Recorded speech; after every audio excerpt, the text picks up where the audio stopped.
महाभारत युद्ध के 5 ऐसे गुप्त रहस्य जिन्हें जानकर सोच में पड़ जाएंगे। हमने पहले आपको महाभारत युद्ध के 10 गुप्त रहस्य और महाभारत युद्ध के 18 गुप्त रहस्य बताए थे, और अब जानिए महाभारत युद्ध के ऐसे 5 रहस्य जिन्हें जानकर आप भी सोच में पड़ जाएंगे कि आखिर इस युद्ध को करने से किसका फायदा हुआ। 1. कौरव और पांडवों के बीच नहीं हुआ था महाभारत। आपको ये जानकर आश्चर्य होगा कि महाभारत में न तो कौरवों ने युद्ध लड़ा और न ही पांडवों ने।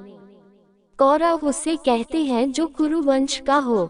कुरुवंश के एकमात्र योद्धा भीष्म थे। उसी तरह जब पांडु का कोई पुत्र था ही नहीं तो कैसे पांचों कुंती पुत्र को पांडव कहेंगे। 2. महाभारत में लड़ा था एकलव्य का पुत्र।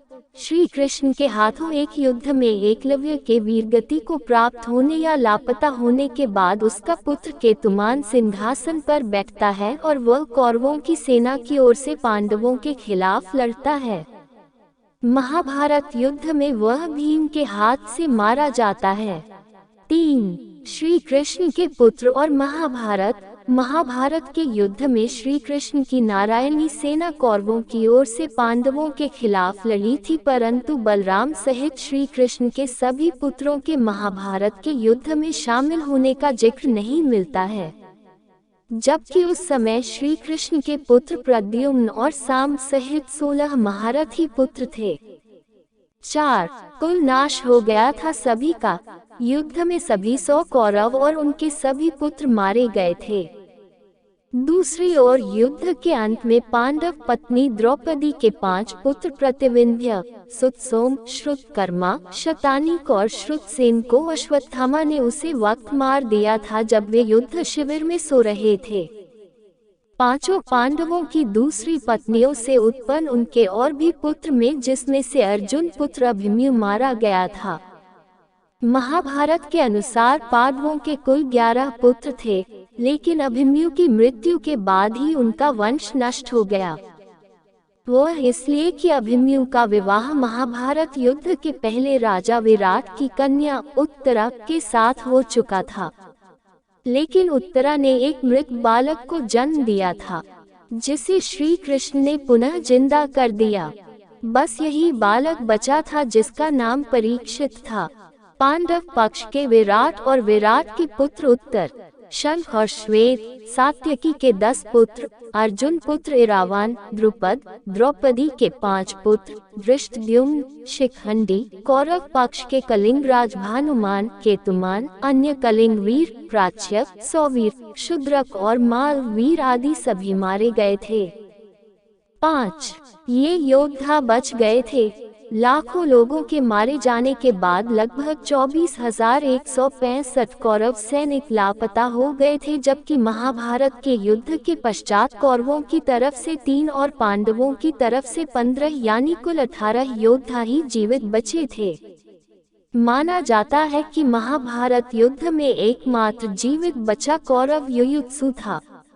युधिष्ठिर ने युद्ध के मैदान में ही सभी योद्धाओं का अंतिम क्रियाकर्म करवाया था।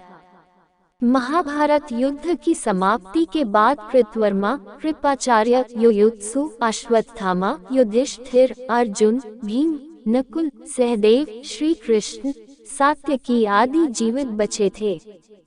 इसके अलावा धृतराष्ट्र, द्रौपदी, गांधारी, विदुर, संजय, बलराम, श्री कृष्ण की पत्नियां आदि भी जीवित थे। युद्ध के बाद शाप के चलते श्री कृष्ण के कुल में भी आपसी युद्ध शुरू हुआ, जिसमें श्री कृष्ण के पुत्र आदि सभी मारे गए। बलराम ने ये देखकर समुद्र के किनारे जाकर समाधि ले ली। श्री कृष्ण को प्रभास क्षेत्र में एक बहेलिये ने पैर में तीर मार दिया, जिसे कारण बनाकर उन्होंने देह त्याग दी। बचे लोगों ने कृष्ण के कहने के अनुसार द्वारका छोड़ दी और हस्तिनापुर की शरण ली। यादवों और उनके भोज्य गणराज्यों का अंत होते ही कृष्ण की बसाई द्वारका सागर में डूब गई।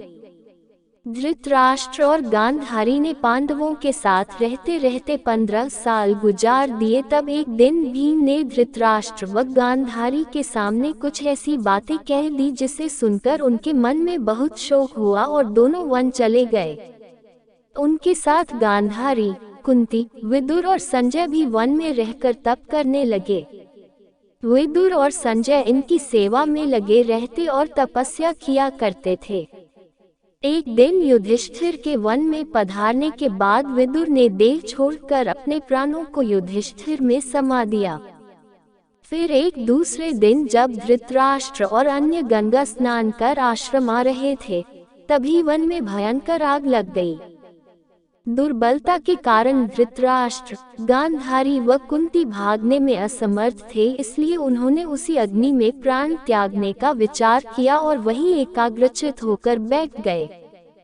इस प्रकार धृतराष्ट्र, गांधारी व कुंती ने अपने प्राणों का त्याग कर दिया।